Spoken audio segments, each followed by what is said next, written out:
Kisero.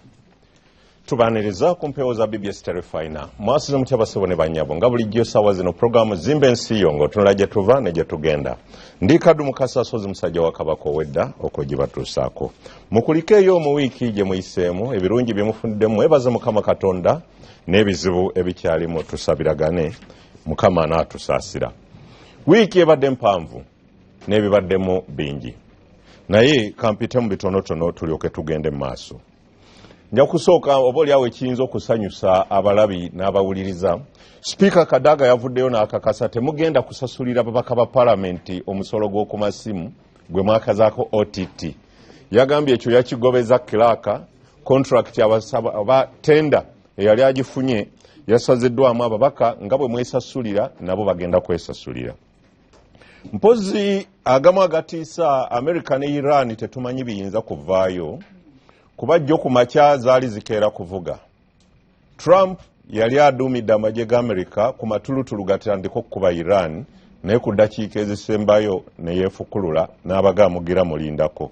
Kati ekiri awo simanyi kiyinza kuddirira. Ebizibu ebiri mu ggwanga bingi. Abajaasi baffe battiŋŋana mu abawulidde wali ejjinja ate ne Somalia.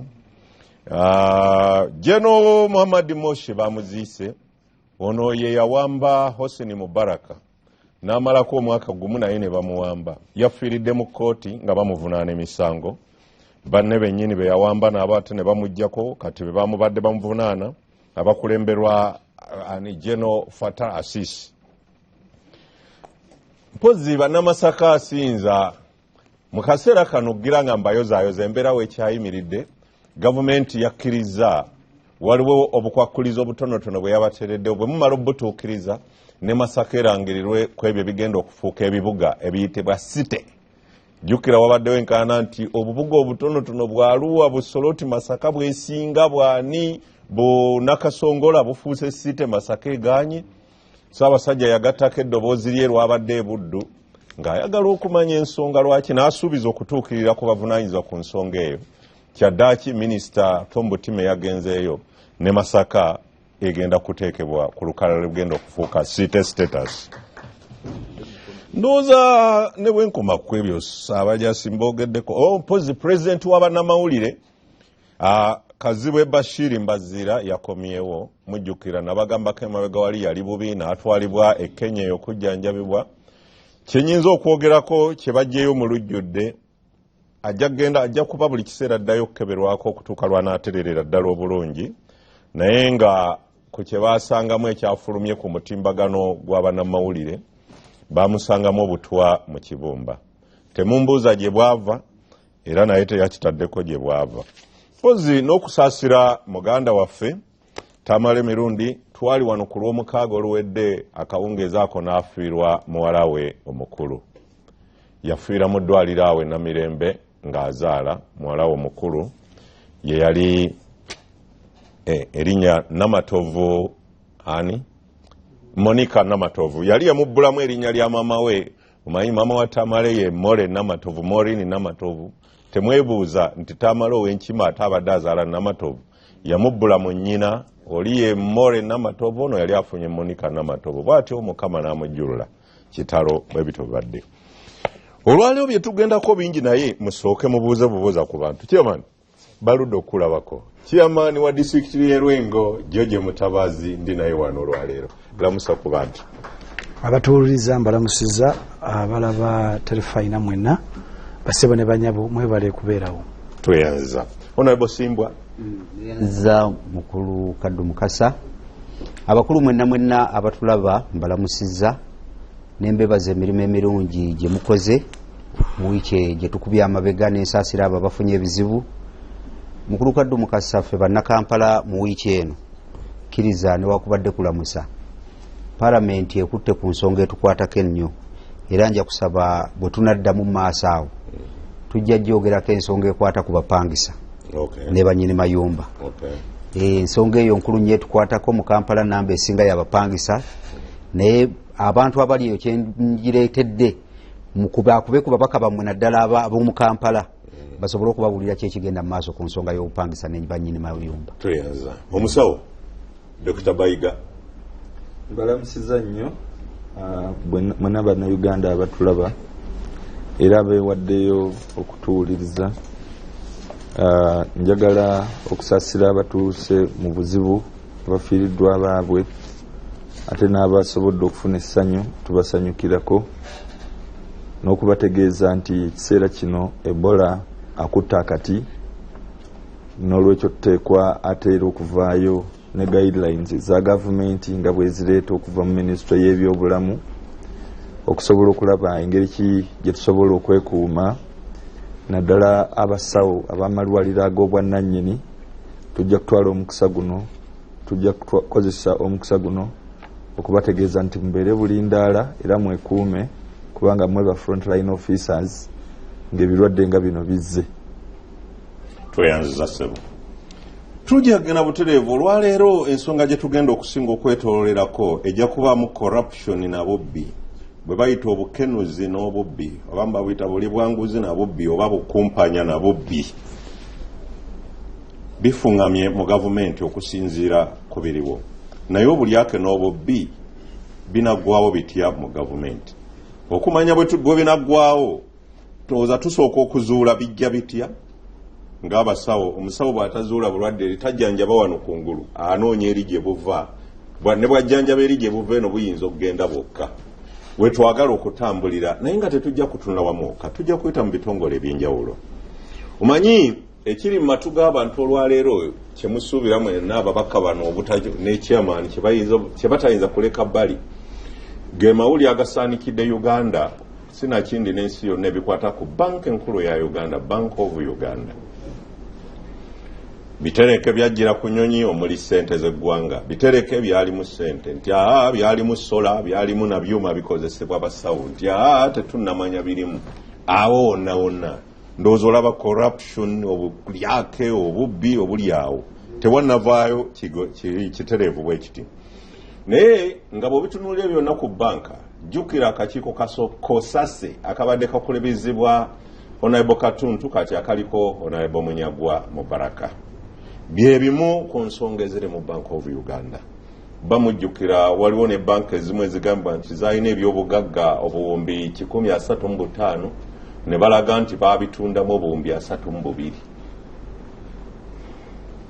Tujja kutunulira ne mu bitongole ebirala byonna bwe tutunulira ku bulyake n'obubbi mu gavumenti okuva waggulu okutuuka wansi. Kyova olaba ne chairman waali n'ewuwe gyebiri. Singa badde nsobola okufunayo chairman wero si wano naye yandibadde ajja. Kubanga bigenda ne biveno waggulu n'owulira nti malwaliro eri wansi ku district eddagala balibba.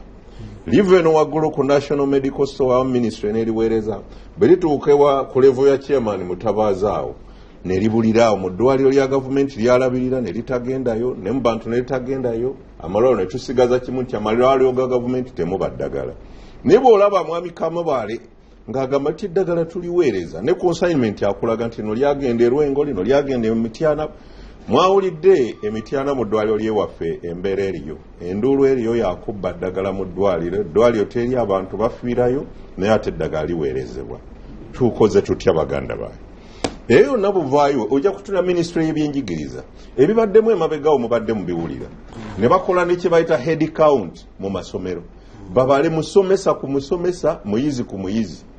Kasa UPE yajja nga waliwo emiwendo omuzungu kyayita egiri inflated ne bagiweereza nti muleete sente za UPE tulina abaana 2,000 mu ssomero okutuukayo wansi nga n'olukumi teruwera naye nga bulijjo sente zijja z'abaana 2,000 ne mu basawo ne kibeera bwe kityo.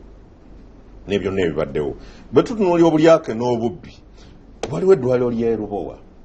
Juzi wano lwagawete eddwaliro lye Specialized International Hospital nti obuwumbi bwajja 87 nti 37 bwabulidde obwa dola, obukadde bwa dola 37 ne bubuliraawo.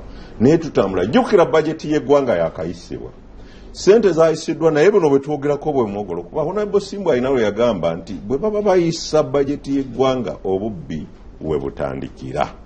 Ebyo byonna tuze tubitunuulira. Naye ekimu wenjagala wemuje basaba we tuba tutandikira ku banka eno kuba etabudde nnyo ensi. Waliwo statement 3 eyasoose yabadde ya mwogezi wa poliisi, mwami poliisi Enanga. Tutunulire ki ekiri mu banka eno kosasa ekyagiri bubi ate na bino bizzeewo. Omwogezi wa poliisi Fred Enanga yagambye nti okunoonyereza kwaffe nga poliisi kwe twakoze mu maka g'abamu ku bakungu mu banka eno enkulu twasanzeeyo empapula eziraga bwe baajingajinga okukubisa ssente. Ne wabawo n'amawulire agagambiddwa nti ku buwumbi 9 boogera babadde bafunyeeko 6 nga buzooliddwa. Enanga ye mwogezi wa poliisi mu ggwanga bannaaye. Era poliisi bwe yamaze okunoonyereza n'afulumya ripooti ya poliisi. Lyabadde teriri busa omwogezi wa gavumenti Mwami Ofono Opondo n'agamba nti poliisi esamwasamwa n'ebyeyogera tetumanyi gye yabijje. Era n'asaba Inspector General of Police akole ku basajja be abapoliisi abo abamala gasamwasamwa na bigambo. Mwami Opondo n'atugamba nti ekiriwo waliwo ebitereke ebyajjirwa ku nnyonyi ebyali bitateekwa kujjirako naye tezaali ssente. Owa poliisi yakoze investigation yaga twasanzeyo empapula ebyo bye bimu ku bitereke bigambibwa nti obuwumbi 6 bwazuuliddwa ali ku lutimbe byolabako ebyo. Bebaga nti maka g'abantu abamu basanzeeyo ssente ezo nga ziri mu bisawo bwe zityo. Eyo ya ripoota ya poliisi. Eyo bye mulaba ebitereke ebyo ya ripoota ya poliisi. Enanga gye yasinziddeko. Wabula Mwami Ofono Opondo n'agamba nti Enanga asamwasamwa. Nalabye ku mukulu Hassan Kasinje n'agamba nti bannange poliisi erabye ennaku nga bagigamba okwetonda okumenyawo bye yayogedde ebyo mu kunoonyereza kwayo. Wabula Mwami Ofono Opondo ye yagala ebitereke butereke birimu mwalimu sola mwalimu ebyuma ebikozesebwa mu malwaliro nti ekizibu ekiriwo byali tebiyina kujjira ku nnyonyi ereeta ssente naye byajjirako bitya. Ne lireeta gavana wa banka enkulu ya Uganda Mwami Tumusime Mutebiri ye statement ye yabadde nnyangu. Yagambye nze kyenninda poliisi kutuwa ripooti ku byezudde ni kubanga nze nakubye enduulu nti waliwo ebitereke ebyajjira ku nnyonyi bye simanyi. N'agamba naye ekirimu nze sikimanyi, ninda ripooti ya poliisi. Talinda ya mwogezi wa gavumenti, alinda ya poliisi. Ya poliisi yagambye tuzudde empapula eziraga nti mwakuba ssente twakuteyo n'obuwumbi mu birabe bitereke bwe bityo bwe bijja byolabako ku kisaawa awo. N'agamba nti yagamba ninda biva wa poliisi. Nja kusooka wa mukulu Simbwa bwe bituuka mu nsonga nga zino zirimu investigations. Oyo gwe mulaba ye Mwami Fred Enanga. Simanyi ali mu byuma bw'oba osobola okumutuwaako ku ddoboozi lye abantu ne bawulira n'abajjukizaako ki kye yabadde ayogera Mwami Fred Enanga. Bw'oba osobola okutuwa ku ddoboozi lya mukulu Fred Enanga tutandikiraawo nga oba ng'okyetereza Honorable Simbwa ki ekiri wakati wano poliisi okuvaayo n'eyogera nti nga tumaze okunoonyereza kino kye tuzudde. Omwogezi wa gavumenti n'avaayo n'aga poliisi esamwasamwa si bwe byabadde. Ye gavana tetujja mugendako nnyo kuba ye alinga mu ngeri eringa yafuuse Mr. Clean yagaye ninze nakubye enduulu poliisi ninda ripooti gyempa kyokka poliisi ripooti gye yatandise okuwa omwogezi wa gavumenti agigobye. Kyekiri mu banka enkulu ya Uganda ng'otunula ne mukosase. Ekisookera ddala bayogeredde ku kizigo engabano erabika ye yaleese obuzibu kubanga bw'ogoberera ntandikidde awo ku bino ebyavudde mu Bufalansa, bw'ogoberera sitoole yonna ogirabira ddala nti omukulu Ofono Opondo agezaako okureconstructinga scene, agezaako okuzimba scene abantu basobole okukakasa ye kyayogera. Naye ng'ate bwodde emabega okirabira ddala bulungi kuba bwe tuba tunoonyereza, bwe kuba kunoonyereza omuntu tekyetaaga mubuulira ki kyonoonyerezaako okujjako alaba bulabi biki byokola n'ateebereza oluusi n'akakasa nekyokola ki nekyonoonyerezaako. Bw'oba onoonyereza ku bitereke ebyajjira ku nnyonyi nga byonoonyereza wandibaddewo abantu ab'enkizo ku nsonga z'ebitereke. Tewandibaddewo kikukwasa dayirekita akuba avunaanyizibwa ku kukuba ssente, tewandibaddewo nsonga. Naye kati bw'otunuulira investigation ekkubo lye zikutte wano Nakalema ayingiramu lwabitereke kujjira ku nnyonyi ebirimu adesiivu ebyamukulumbiire liita 20 Nakalema n'omuyita ajja ayingiremu anoonyereze ako kabuuzo kubanga singa Nakalema n'atandika okunoonyereza ku bidomola bya adesiivu bye bino ebintu ebikwata ebisiba gaamu kati bw'onoyita Nakalema atandika okunoonyereza ku gaamu yatambulidde ku nnyonyi omuntu yeebuuza ekibuuzo is that anti-corruption unity in State House kati omuntu muna Uganda n'ateekawo question mark 2 bw'oyogera ku bitereke ebyajjidde ku nnyonyi bano abantu betwogerako baafuna batya access ne bamanya ennyonyi ere ya Uganda eriko ssente za Uganda ne bateekako ebitereke byabwe ne babireeterako kati awo nawo muna Uganda n'ateekawo question mark takomaawo n'agamba nti kyava kuki kuba kino ekintu bw'okitunuulira director n'abeera nga ye kwolwo yali mulwadde ne basindikayo abalala ate bw'ogenda okusoma amabaluwa agaavudde mu kampuni eyatikka essente yeegamba nti ssente ze yatikka teziwera na buwumbi bwe twogerako obwa Uganda obutuufu 305 ye ebbaluwa egamba eyogerera mu buwumbi waliwo obukadde waliwo obw'50,000 buli 7 obukadde kanoobuuza Uganda lwaki yakwata ssente empitirivu ekyatalinge n'ennyonyi ng'egenda kupangisa ennyonyi ereeta obukadde 7 mu 5 obw'50,000 obwoyogera ku bwa siringi obwa siringi kati nga kuliko obukadde obw'omutwalo bo bagamba obw'omutwalo kuliko obukadde obulala 8 naye bukadde si biliyoni ye kampuni yakuba ssente ewandiika ebbaluwa ennyonnyola engeri gye yakolamu emirimu gyayo kitegeeza nti wakati awo waliwo ekitali kkiriya nezo ebbaluwa singa zinayongera okwetegerezebwa ojja kusanga si za kampuni yatikkaki kuba tosobola kukyatalinga nnyonyi kuva Bufalansa ng'oleeta obukadde bwa $7 n'ekinaana obwa siringi si bwa $. You cannot chat a plane okuleeta obukadde tikiri cost effective kati bw'ogatta ebyo mu kunoonyereza ewuzi tezikwatagana bw'ogatta wamu bwe bukadde 15 bw'oyogeddeko ekinana n'ensa owuzi tezikola ki kati wuzi bwe ziba tezikwatagana mukulu ofona opondo alina kyagatta kituukirire naye ng'ate mu bituufu tekisobola kukola ki kutuukirira naye bwe baagayi baleeta 305 kati ebbaluwa nemugiramu ekyenda mukulu kaddu mukasa simanyi oba omukulu ali mu byuma singa yabadde asobodde okufuna ebbaluwa ezavudde mu kampuni eyapangisibwa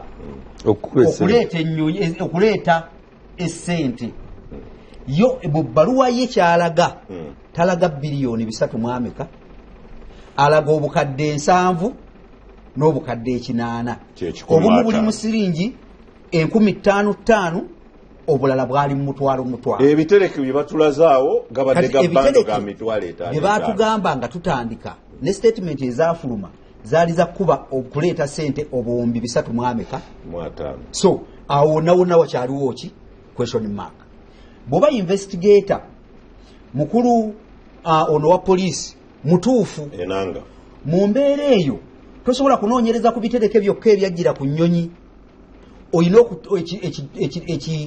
ekituula olina okigaziya kubanga ebiwandiiko ebiriwo tebikwatagana na biki ebyogerwa abakungu ba Bank of Uganda.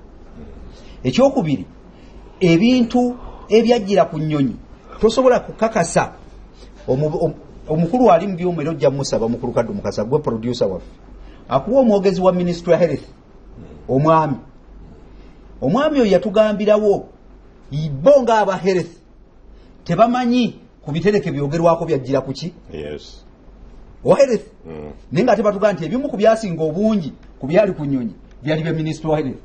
Omwami wa health n'akugamba nti okujjako abo ababyogera neffe nga Ministry of Health tetulina kye tumanyi ku byajjira kuki namulabye nnyo ne ku TV yalabise emirundi mingi nga yeegaana bw'abanga ye yeeganye tamanyi ku byajjira ku nnyonyi waliyo Ministry of Health endala eri mu Uganda etali eno eyaffe gye tumanyi eyatikka ebintu ku nnyonyi ebyo byonna bibuuzo.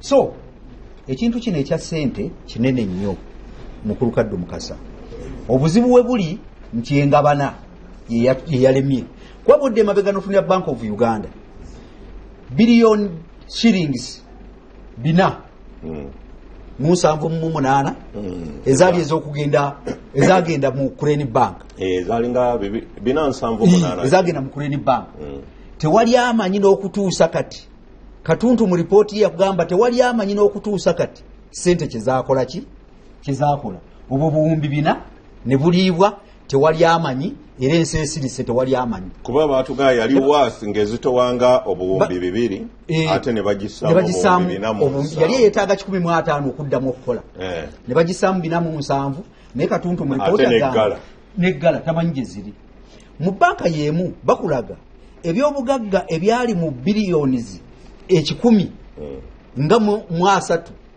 ne babitunda obuwumbi 32 eyatwala enjawulo wakati awo tamanyiddwa omukungu Ssekabira agamba gwe baali bakwasiza obuvunaanyizibwa yabiraba ku WhatsApp nga biyitaŋŋana nti banka bagitunze so gundi Bank of Uganda emivuyo mingi naye kyaleese obuzibu ku kino engabana yakoze eki bw'oyogera ku kyengabana nti yeyaganye kiyinza okutuwa ekifaananyi kuba ebintu bino byonna omulabi wa BBS tebyazza eggulo ebitereke bino ebyogerwako byajja mwezi gwa 4 naye bigenza okwogerwako lwaleero mwezi gwa 6 kati omulabi n'awuliza oyinza okwebuuza nti ensobi eyalabibwa mwezi gw'okuna kyava ku kyokusirika okutuusa olunaku lwaleero kiyinza okugenda mu ngeri eyo kyekintu kyenagambye nti bw'oba okola investigation mukulu Kaddu Mukasa n'abatulaba mwenna waliwo ebibuuzo bye weebuuza gwe kennyini agenda okukola investigation nti mu gwokuna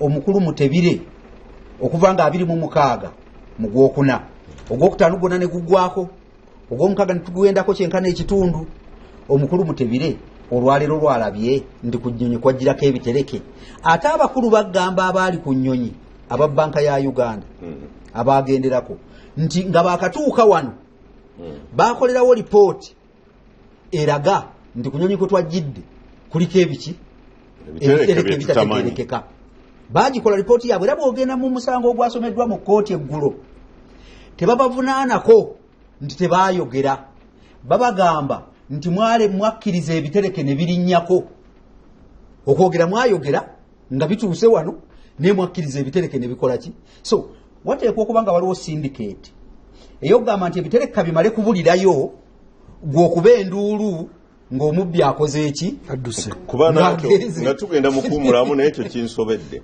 bwe kiba nti ndi ku nnyonyi Bufalansa nendaba ebitereke bye sitegeera olutuuka entebe n'endoopa nti waliwo ebitereke ebijjidde ku nnyonyi abavunaanyizibwa ku ekyo ne musirika oluvannyuma bwe kizuulwa ate bavunaana nze yaloopa ate no okyali eyo yonna bagamba ne Bufalansa essente baazivuga ku mmotoka tebazitikkira Bufalansa baazivuga mu mmotoka okuva e Bufalansa paka e Belgium ne balyoka bazitikka ku nnyonyi e Belgium naye ate ennyonyi yali epangisiddwa okuzijja e Bufalansa bagenda ogisanga e Belgium ng'ate eriko ebitereke ebyefaananyiriza nga bino bye bakoze eki bye baleese kati ezo nazo zonna question mark bwe tutazifuna ansa yaazo Abannayuganda situjja kumatira mu mitima nti tewabadde kuba ssente kamuve mu kuwummulako tugende mu maaso zimba ensi yo tutunuulira obulyake n'obubbi binaggwa bitya mu ggwanga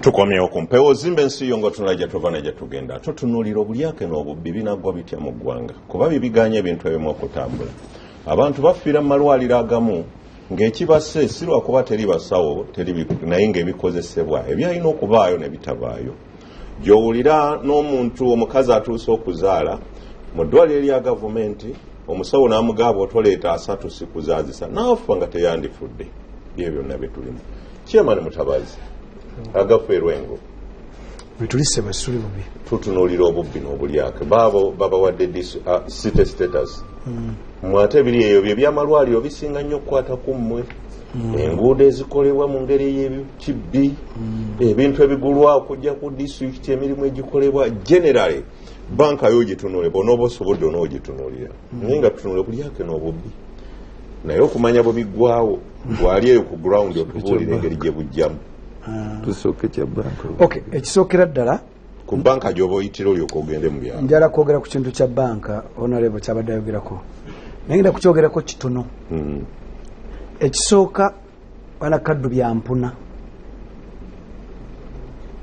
kozi baga bya mpuna ng'omwana afaananye muliraanwa nga wa munju ekyokubiri ebyampuna ng'omubbi wa munju yes kubaga waliwo webweru bino biri mu wakati wa Bank of Uganda police simanye spokesperson ne government ne ministry ya health kyannaku nti tuli mu kwogera ku kintu kino tuli mu kukola postmortem sente zajja mu gwakuna tuli mu gwa musanvu almost tuli mu kwogera ku tikikola makulu ekyokubiri tulinga abatali banna Uganda singa tuli banna Uganda singa olwaleero tutogera ku kintu kino nga tulumirirwa eggwanga lino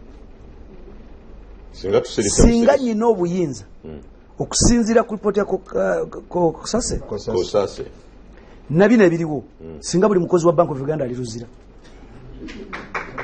this is the problem we have abakiga bagamba abakiga balina olugero lugamba ng'omemmetezaaza mwojo buli lw'omemereza ekintu you cannot lead a country a project a program nga weegayirira bantu singa olwaleero at least half y'abantu abali mu Bank of Uganda nyina wemba sinaluzira kuluzira walungi singa nyina wemba sibira nga amazzi gali wano waliwo bati mwe bye mulimu bino Magufuli yagenda kuba president olunaku lwe yafuuka president yayingira n'amala okulayira n'agenda mu office first time yagenda mu office yava mu state house n'ayingira mu ministry ya finance ng'atambuza bigere office to office n'asanga nga minister talimu n'agenda ewa deputy nga talimu ala minister ndoza tiyalimu n'amugoberawo ku sport n'agenda wa deputy n'amugamba kati gwofuuse n'agenda mu department endala nga timuli simanyi secretary n'agayo naye mugobye ebintu ekitutta mu Africa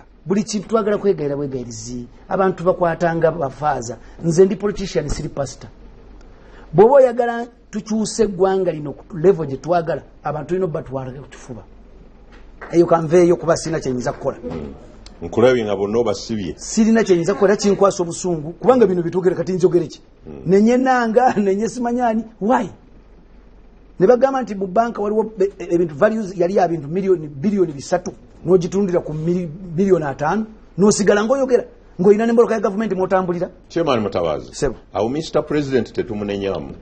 Munenyeza ddala. Kubanga ye mukama w'ebintu bino byonna, mukama wange with due respect munenya yagezezaako by the way okuteekawo Nakalema. Nze Nakalema muwagira ne ttiimu ye y'amaanyi. Kubanga abantu badde boogera nti president alina kyakoze naye alina kye yakoze. Naye president wange alina speed gy'atambulirako etali yange, nze yange embi nnyo eyiye ya mpola mpola.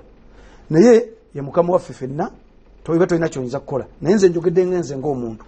Naye njagala kudda ku corruption y'owansi. Bino byobadde yogera ebyamalwaliro, ebyabasomesa, ebyenguudo, local governments babitanga, twalina bye bayitanga ghost teachers. Nga tulina abasomesa ab'empewo n'abayizi ab'empewo. N'enguudo zikolebwa obubi. Kakati abantu bamanyi kiri mu local governments. Ekizibu kyonna kiri wakati w'abakozi ba government be bayita technical people ne ba politicians. Technical be bagwe wakaawo. Be bave wakaawo, beba engineer, beba doctors abakola eyo wansi. Kakane ekizibu we kiri kiva ku nsonga gye bayita supervision. Ani alina supervisinga Dr. Lulume akola nga district health officer Erwengo. Politician owerwengo chairman Mutabazi. Bw'amala okutukula mu ntebe alonda akakiiko oba cabinet ye neteka ku secretary for health nga yalina okulondoola ebigwa mu health department ya health. Naye ekizibu we kiva ensi weeri obuzibu bwonna we buli. Obuzibu bwonna we buli. Buli ku muntu gwe bayita gwe omulonzi. Bwe mujja mujja ne mulonda abantu ababafaanana olw'okuba bagulira kwete n'olonda kansala nga kisaati kati kansala olwo bwajja ku district nze gwe nyina okulonda nga secretary wa health yalina okusupervisinga Dr. Lurume who is the DHO.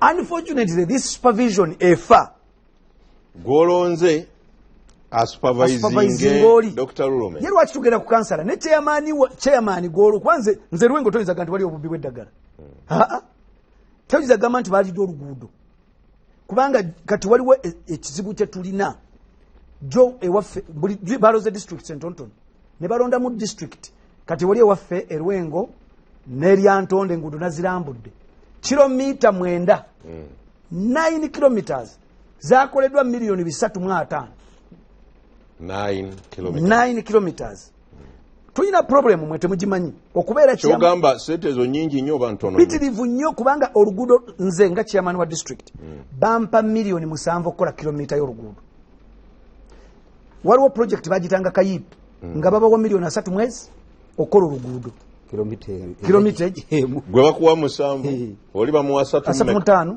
eyo ntuyomba nnyo wa president n'agigoba kati waliwo abazze bayita mu bamemba ba parliament bano ne beerimbika amatete mwaliyo namwe muli part of obubbi kakati ne bakwata ne bagenda mu state house ne bagamba mbu zino state house funds noleta milioni 3.5 ziteka ku kilomita 9 kitegeeza kubisamu buli kilomita obo gikolere kumpi milioni 4 3 plus nze atogikola mu district yange ate tombuuziza sitegedde na kutegeera n'engineer wange tategedde chairman omulabi asaana ategere bulungi zogamba ezo kilomita ze bakola kilomita 9 ku milioni 3.5 nga bazikubye kolasi basala bagazi y'oluguudo ne basala ministry ya works yajja n'ekikola mu district y'Olulume nga totegedde na kutegeera kusenda busenzi grader kusenda ne bagradinga ne bateekako malamu lulabika bulungi naye era tekiri worth milioni 3.8 kusenda ziri ezaffe ez'omu byalo ne bajja ne banyiga ettaka bw'oyogera corruption atandikiramu mwe abalonzi mwe abalaba TVN kubanga emitwe gyammwe tegikola bulungi mulonda abantu ababafaanana olw'obulungi bw'ekitundu ne mumala ne munenya president emitwe gyammwe mikyamu kubanga mwe mulonda abantu ababafaanana bajje basupervisinge omuntu ali technical banakadde omuntu ali technical ava Busoga DHO wange ava Busoga najja okukolera Lwengo talina interest mu Lwengo kati nze politician nze nyina omuteeka ku nninga okulaba nti abantu bange abeerwengo bakola ki kati ate nze gwe balonda ndi munafu abantu ebitundu 9 ku 10 abali mu office mu Uganda tebateekeddwa zibeeramu balina kubeera mu byalo nga bakuba mbizzi naye omuntu omusanga nga ali mu parliament. I am telling you and I am not chairman ovuma abakulembeze b'abantu. I have no remorse over that. Abantu abali mu office tebateekera kuzibeeramu ebitundu 9 ku 10. Kakati gwe munomuteeka mu office olw'okuba omumanyi olw'okuba muntu olw'okuba mwamu w'obululu kubanga ne president gwe tunenya mwe muleeta abantu bano kakati problem neekola ki neefa kati bamaze omuteekaawo nabe ekyokubiri nkuwagambye njagala okwonoonyereze wano district ng'eyina chairman ategeera ng'avaayo nga chairman w'eggulu gwe bayita mapenduzi genda eggulu gegenda Lwengo nze okusanga yebyo eby'eggulu era biri wammwe emityana ono mu buvuyo bwammwe so tulina okulwana buyikwesi manyi mwavaawo mmwe tulina okumanya nti ekizibu we kiri tekiri mu babbi bokka kiri ne maffe abatusupervising fe twakwata sebo nze twagenda nekikola head count y'abasomesa ne tukwata abasomesa awo musiimira ddala omulimu yagukola twakwata abasomesa ne badduka buddusi bokka bwe twagamba nti gwereeta ebipapula byo nze nenyimira ne kaawo wange n'omuggo gwange omusomesa nadduka teyaddanga bayitiranga yageranga ageze mu toilet kwa yamanyanga ebipapula byalina biriki naye bali era akaayiwana up to now abantu bayinza okulowooza mukulu Kaddu Mukasa nti chairman lwakubaye chairman nze nina abasomesa abava mu famire yange mu Lwengo kyayogerako kituufu ogwo omulimu yagukola era mu district zonna mu Uganda ewatali bicupuli by'abasomesa ewa chairman nze temunzizanga ku TV neyanza sebo temunzizanga ono lwa nsonga mbadde maze emyaka omwaka ndozanga mulama sijja ku TV oba ku radio kubanga ebintu byenjogera abantu babyagala biwulira abantu baagala kubeegayirira ensobi erimu ffe nga gavumenti ffe naddala fe abenaremu tumanyi okubembereza mmemme NRM yesingamu ababbi kati twatwalera engalo zammwe namwe muli mukuba ngalo namwe mwabulwa bye mubba naye point eriwo lino eggwanga lyaffe ffenna tulina okwetereza bwetereza owulya nze olwokuba mu NRM mulimu ababbi sijja kugivaamu naye tulina kutereeza ne tumanya nti wano waliwo problem. How do we go out of this? Tuteeka okulwanira awamu abantu ne tubatunula mu liiso. Olabye mbadde ndaba ku makya mbadde mpuliriza radio mwe mwogera ku corruption. Corruption levels za Uganda tezinabaako na bwe zituuse compared to African levels of corruption. E Nigeria mbadde mpulira program ku makya bagamba mbu chimpanzee yalidde miliyoni 3 eza dola. Chimpanzee bazicollectinze baziteeka abalambuzi ngabolaba bagenda mu Zwentebe sente ezo bakuŋŋaanya nawe babadde bazitadde zaabuze zonna bagenzo zimubuuza dola eziri awo zonna n'agamba nti chimpanzee zitutte ne banoonya chimpanzee zesitula zaabuze n'agamba erabika eziridde luli bagamba nti omusota gwalya dola mitwalo emeka. So olaba nti wanaatisi obubbi bwaffe bukyaliko okubikirira ate gye tulaga. Now tulina bana kaddu tulina okukkiriza nti abantu abalaba TV ensi bw'eba ekula bino ebintu bibeeramu. Nze waliwo kati ekiri mu Kampala muno ne mu bitundu ebirala bannamawulire abalipootinga ebintu abasinga abanabawulire baffe abamu abasinga bambi tebamanyi lwaki ati nkuja kulaga bajja tebafunanga exposure kutambulako mu nsi ndala na kulaba kikigenda maaso mu nsi ndala.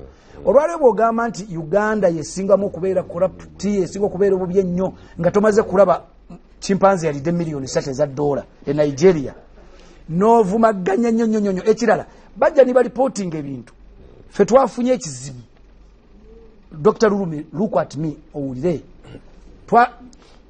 owekitiibwa Kabaka yajja eyo Masaka n'ayogera ng'omuntu n'abeera concerned nti lwaki Masaka city teyafuna city status ng'omuntu kwa mu kanisa nze nalimu ng'omuntu Kabaka si munabyabufuzi naye yakola statement ng'omuntu nalimu nze Minisita Kasolo Minisita Sempijja enduru nevuga ne bajje ne Kampala ne batambuza ne juzi Sempijja n'atuyamba era njala mwebaza Minisita Sempijja n'ayita Minisita Butime ajje alabe ayogere eri abantu olukiiko olwo nze nalukubiriza.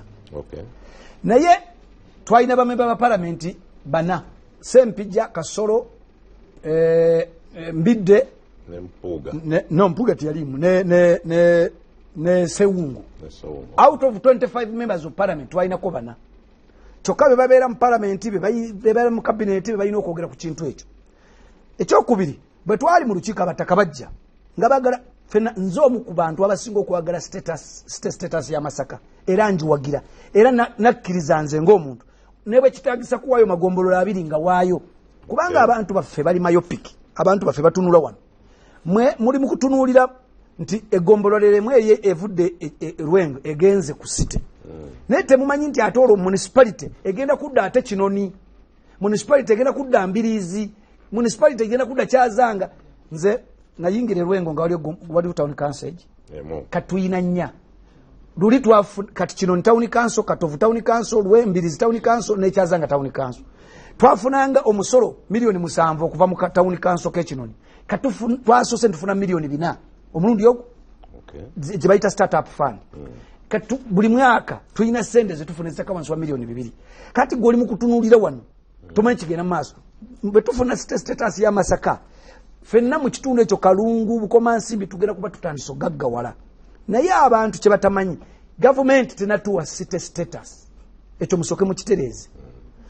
Minisita yajja n'atusomera ebintu bye tutannaba kufuna bwe nayise obukwakkulizo bwe yabateereddewo n'atugamba nti mugende bwe mumala okufuna obukwakkulizo actually Minisita njala kumwebaza ne gavumenti baatuyambye nnyo baatukendeereza ku distance geographical distance ebadde ino okuba wakati wa kilometers 10 n'ebisatu ne batuwa wakati wa 5 n'ekikumi ne tukendeereza ku namba population n'okubeera wakati w'abantu abantu emitwalo 5 pa n'okweyongerayo kati batusala emitwalo 3 mu kifo kya 5 agumugalina tuli bagagga era status tujifuna naye problem eriwo kyemutamanyi minisita tugamba mugende mufune gombolola emu kuva mu Kalungu mufune gombolola endala okuva mu Lwengo muzigatte kuno tusobola okuweza abantu abe emitwalo 3 kuba ekibuga kye Masaka tekiweza emitwalo 3 problem weri kati bwe tunaava wano bwe twava mu lukiiko bakansala bange batandika okunkubira essimu sebo chairman district wajiwaddeyo de gombolo jiwaddeyo bakuwadde sente ojiwadde mu ba DP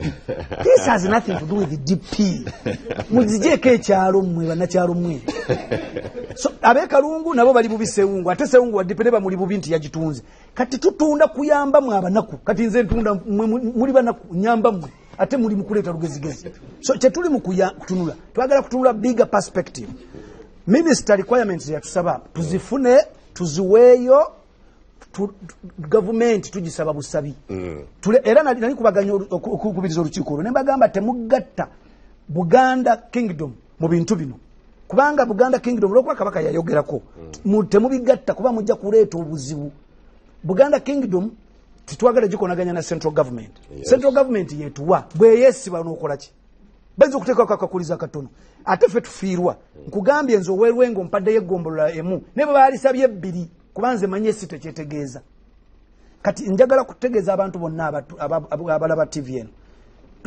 awo corruption nayo weeri etya anti corruption weeri kubanga omanyi mubongera corruption mwogera ku sente etawuni y'e Masaka yemu ku town esingamu obulyake mu kitundu kyeyo baatuwa ebitaala mu kitundu kyafe baatuwa ebitaala by'embalala ebitaala by'Hoima ebitaala bya site endala zonna biri ku solar system ebye Masaka biri ku yaka era byaka president azzi what are you talking about ebintu bino tubiraba ne bitulumya omutwe kuba ffe tulina enswa lwaki twagala ebintu bino biterere ffe tulina abaana wano ekyo kanti noting chairman Jude lwenna mukyaza ate Jude omukyaliza bwere kyaza Kayemba afaayo mbye meya meya wa town yokka mu town yokka ebitaala ngambye ebirala byonna mu Uganda wonna biri ku solar era solar panels ziri ebye Masaka biri ku yaka biri ku main grid kitegeeza nti yakabwa gwako etalanga zizikira so yakaba muteekako nga president Museveni agenda kujja yalabe nti esente zikola you think we are fools nze gonga mambo I'm not technical mbu singanze nyine mundu mwe you can't kakanya obusungu kyamani sebo kadu jetulaga abana bano abasajja ba people power temuloza ndi waliwo ekirala obusungu bukwata abantu ne bazimba ne batuka ne babika the younger generation is going to take us out of office these offices not because they have the capacity but kubanga bazimba balaba bino byonna n'olaga ebitereke by'essente ebyo byolazaawo ng'omuntu alina kye yalidde bwakusanga takuluma saagala kukumwambu bantu muliro naye tulina okwetereeza fefekka na fekka kubanga abantu baagala kumanya so twagala tusabe abantu abali mu buyinza kubanze ndi mu gavumenti nze saagala kwogera bwi gavumenti naye awali ekikyamu nkyogera tulina okwetereeza ffe ng'abantu abali mu gavumenti kubanga waliwo ebibi waliwo n'ebirungi byetukoze ate ebisinga obungi byetukoze naye omanyi okizibu nnyo okusanga minisita ng'atudde wano nga yogera ebintu bino byenjogera ate nga yali mu gavumenti nze nfuna omusaala gwa $1.1 ono memba parliament afuna $3 kati nze ekyo kyokka bwe musanga njagala mulya naye bambi naye ali ku kirego kubanga badda mu kyalo nazo zonna azirekayo omanyi babeera banga lwaki obeera mu parliament saagala bw'obeera memba parliament ebintu biri bibiri okusalawo okufuna akasaala k'ofuna konna n'okagabana n'abalonzi kubanga bakulimbalimba bakusuubiza mbojja kuddayo ate era bayinza okusuula ekyokubiri okukwata sente zo n'ozirya n'obeera e Kampala n'otadda mu balonzi bali kati nze ataawo sirina wengwa kati ekirala ewaffe okubeera memba wa parliament kaddu temunamanya corruption weeva corruption evamu mu abalaba TV mmwe bannakyalo mmwe corruption mugenda ne mukwata ba memba parliament ne mumuyita ku lumbe ne mumuyita ku mbaga ne mumwetaaga mu nigina kati yebwa ng'ate byonna mwagala sente ate bwadde eno mu kyalo mu parliament naye ng'agamba Museveni ono mugyemu nti akasente kano konna kyokolaba bagenda ekiro mu meeting oba baddipi oba si baddipi n'azibawera ne basirika muveeko kakati point eryawo corruption etandikiramu mmwe mulyoke munenya abantu bano finally ffe ng'abantu tulina okukyusa engeri gye tukolamu ebintu gwe wekka mu mutwe gwe batonakyusa ffe tulina ekizibu ku poliisi omuntu bwabbe obuntu buno mukyalo mugalo olumala okubba bwati nga poliisi emukwata olumutuusa ku poliisi nga bazadde be bajja badduka omwana wange bannange omwana wange tabba nga bakwata sente nga baziwa poliisi omupoliisi gwoziwa bamusasula bubi talina kyalya tayinza gaana sente ezo asula bubi nga naye afunayoko kikasente kati kakati gwe ng'ovaayo olumusumulula nga bamutute nga baga nti poliisi eridde enguzi kakati who is who gwe lwaki wagenzeeyo lwaki oprotecting omwana wo nze lulume mundeke gundi zimba ensi yo ng'otunula gye tuva ne gye tugenda ye chairman Mutabazi ow'Olwengo anyiize nnyo n'ekkakkana obusungu we nnaakomeramu ng'okkakkanye tugende mpolampola Dr. Bayiga bitireke ewo nga sinagenda mukuwummulako ensonga naddala ku ludda olw'ebyobulamu buno osoose mu banka njagala mu banka eyo gyoba otandikira tujja kubula kubanga we wali ekinyusi ky'eggwanga kakati bannayuganda twekaabire kubanga eno ensi yafuuka y'abamafiya it's a mafia state si kinene nnyo ekyo kitono nnyo mbadde nnoonya ekigambo ekizito okusinga okubeera nti tufugibwa mafiya bamafiya be bafumbekedde mu ggwanga abafuzi oba abantu mwenna naawe nga kwoli abafuzi buli kitongole ekirina obuvunaanyizibwa obusinga okubeera obuzito obw'amaanyi eri bannayuganda kifumbekedde ababbi ab'ekika kye bayita bamafiya tebagambwako balina amaanyi mangi ate tebaseguka we bali era n'okwagala okuseguka tebaagala era basobola bulungi n'okusaanyaawo abantu abandiyagadde okubakuba ku nsolobotto obusobozi babeera nabwo era babulina kati mafia state bwebeerawo esanga ettaka eggimu nga be bantu abafugibwa ne babeera nga tebasobola kubaako kye boogera eno ensi yaffe Katonda gye yatuwa efumbekeddemu abantu abakkiriza obwa mafiya okubeerawo ne butojjera era ne balowooza nti bwe bali obukunkumuka obuva eri ku mmeeza z'abamafiya nabaawo Katonda we yabagerera ndoza Martin Luther King gwenzijukirawo junior ndoza we yayogerako yali ali kumbeera n'agamba nti abatukola ebikolobero bino tetugenda kubeerabira naye ate ababiraba ne musirika nammwe tetugenda kubasonyiwa kati obasaasira ababiraba ne basirika babeera ba mirundi ebiri actually 3 abasookera ddala wansi n'okumanya tebamanyi nti obwa mafiya bwe bubeerawo ne butwala ensimbi ezenkanidde awo oba okutimba abantu bbula tebamanya nti nno kirina kye kibakola ku bulamu bwabwe obwa bulijjo kubanga embeera embi bagimanyiira abakubiri wakati awo be bafuna ku bukunkumuka obuva ku mmeeza z'abamafiya nabo ne balowooza nti awo Katonda yakibabalira bali bamafiya ne bafutubbala wali ne basobola okukwata ekintu era nga tebasobola kukita kwegana wabaawo bano babanga abeekobanye ne bali bo baga kasita nange nfunayo kendya kakati ekintu kino kirina international realm gyekirimu abakuba ssente batono nnyo mu nsi yonna era kampuni ezikuba ssente era baba bamanyiddwa ebitongole ebyensi yonna ebifuga ebyensimbi IMF ne World Bank Bretton Woods Institution n'ebitongole ebikesi byonna CIA FBI KGB baba bamanyi nga Uganda eneekubisa ssente okukubisa ssente okugyawo ensimbi eziba zonoonese IMF ne World Bank abafuga ensimbi mu nsi yonna bateekwa kubanga bamanyi transaction eyo nti Uganda egenda kukubisa obuwumbi bwe buti era bagenda kubukubisa oba oli awo okusobola okudda mu kifo ky'obusembi actually tuba twanyonyodde dda nti ezoonoonese bwe ziti tugenda kukubisa bwe ziti zenkanenkane ne dola bwe zityo okulaga nti tetucreatinga inflation. Ekyo kye kibasobozesa okufuga akatale k'ensimbi mu nsi yonna, n'olwekyo bamanyi transaction eyo, kubanga order ey'okukuba ensimbi nga President Museveni amaze okugiteekako signature era ne copies aba World Bank batekwa kubanga bakola ki bagimanyi. Nkugambye nti ebitongole ebikubi by'ensimbi bitono era bibeera n'amateeka ne ethics ezibafuga. Ekyo ekitongole ekyakubye zino buno obukadde 15 nezifuuka buwombi ate sikiwa nti kyayogedde wadde ekigambo. Ekitongole ekyakubye obukadde 15 bwogambye Honorable Simbwa yabwogedde. Honorable Simbwa bwoyogedde. Ekitongole ekyakubye ensimbi ezo kyetwagala kiveemu ki eddoboozi. Bino ebya Uganda, gavumenti ya Uganda byeyogedde, simanyi Enanga, simanyi Nakalema, trash.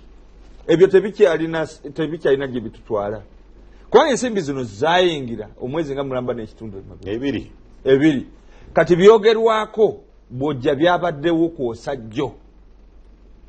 Kakati n'olwekyo ba mafia abasobola okubagolola ettumba zigenda kubeera statements ezigenda okukolebwa abakulira ebyensimbi, abakulira ebyokukuba ensimbi era n'ebitongole ebitambuza ensimbi. Kati wulira kino Mbadde nkusaba nsonyiwamu nansaaliddwa kyogenda okutandikirako olukomawo kubanga abatulaba ensonga eno babadde baagala kale kamalirize mu bufunze ali mu byuma nsonyiwaako malirize ensonga yo mu bufunze kubanga abatulaba be bandi ku mutima wadde nga njogera gye bali wadde ntunuulidde ggwe.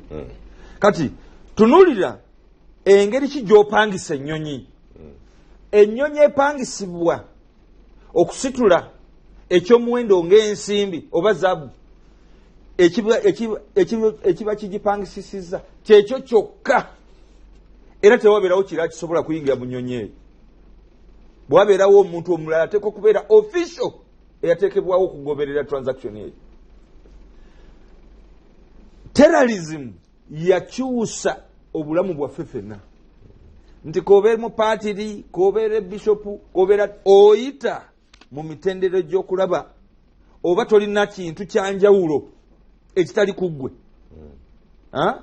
ekisobola okubeera bomu ne kalidinaali bamwaza ebitereke bulijjo bw'obeera ku airport, ku international airport nene ey'Entebbe nga kwogitadde bagamba nti omugugu ogunaasangibwa nga tegulinaako muntu alabika nti ye nannyini gwo gujja kukwatibwa gutwalibwe era gujja okusaanyizibwawo n'olwekyo ebintu ebikwatagana n'emigugu oba ekintu eky'engeri yonna ekirabika nga mu manifest kiri bweru wa manifest byebyo ebiwandiiko ebigoberera emigugu egyo emigugu ng'ekiri bweru wa manifest lazima baba bateekwa okukisaanyaawo. Nsonyiwaako kasi ensonga eguse katusooke tuve mu kuwummulako bwe nkomawo ntandikirako ggwe omalirize ensonga yo. Zimba ensi yo.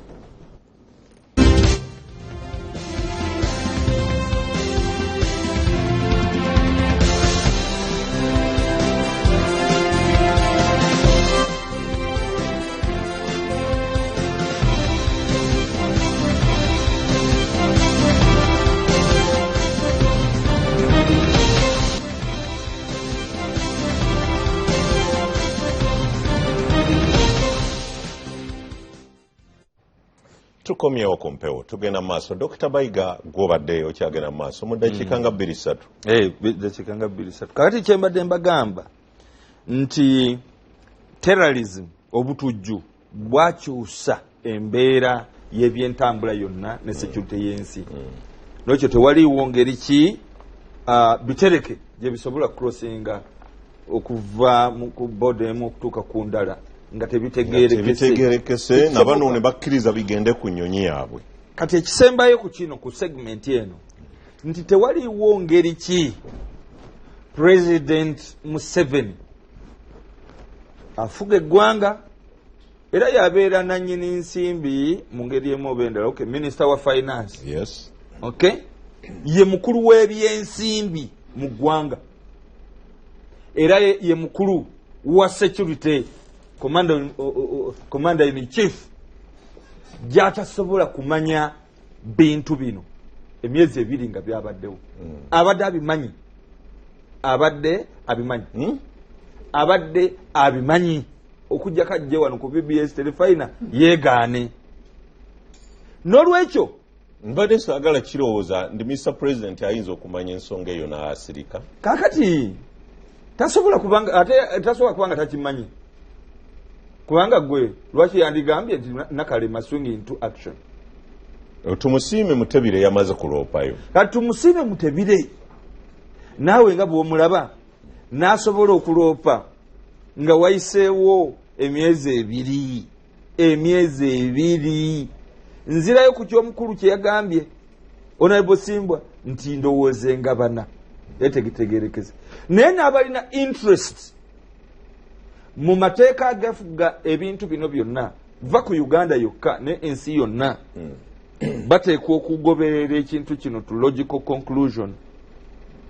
N'olwekyo Mwami Museveni bino ebyokuleeta Nakalema okuswinganga into action enanga n'akitomera musajja wattu Tebire n'agamba nti avuddeyo.